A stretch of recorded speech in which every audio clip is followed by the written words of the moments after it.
us. And listen, Governor, I actually appreciate you. I know that in today's times, for whatever reason, if you got a D or an R in front of your name, it has to be all hostile.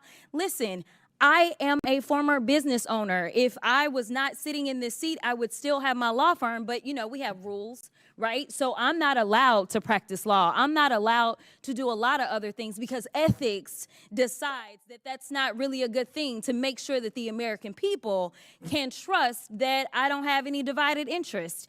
In fact, we do that for people that run our treasury typically. So I'm curious to know if you have an elected treasurer in your state. And you do, actually. We do. I know you do because I looked him up. And I'm curious to know. So it's my guess that he's the one that actually controls all of the treasury systems that you have, correct? Some of the investments. He controls some of the investments, but also monies that need to be disseminated by the state, that's done by him, correct? Department of Management and the Treasurer's Office. Okay. In the treasurer's office. Two separate agencies. Okay.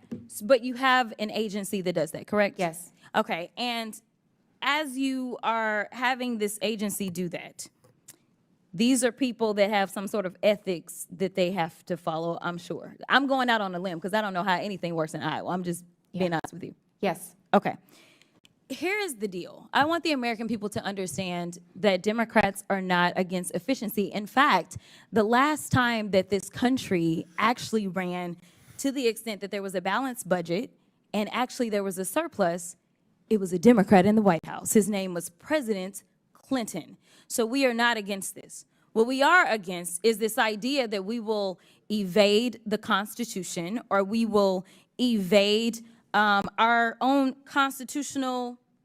In fact, it's not even an invasion. At this point, it feels as if y'all have just decided that y'all are going to castrate your constitutional duty and hand it over to someone who is unelected. It doesn't matter how many cheerleaders he had on the fields campaigning for him.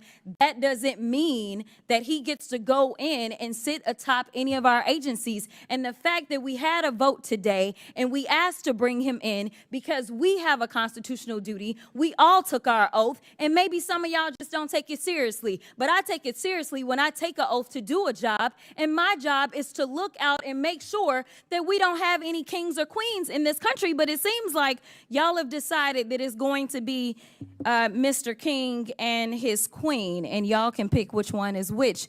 But either way, I want to also talk about, Governor, I'm curious to know if you know the answers to these questions. Which party controls the White House? Republican. Which party controls the Senate?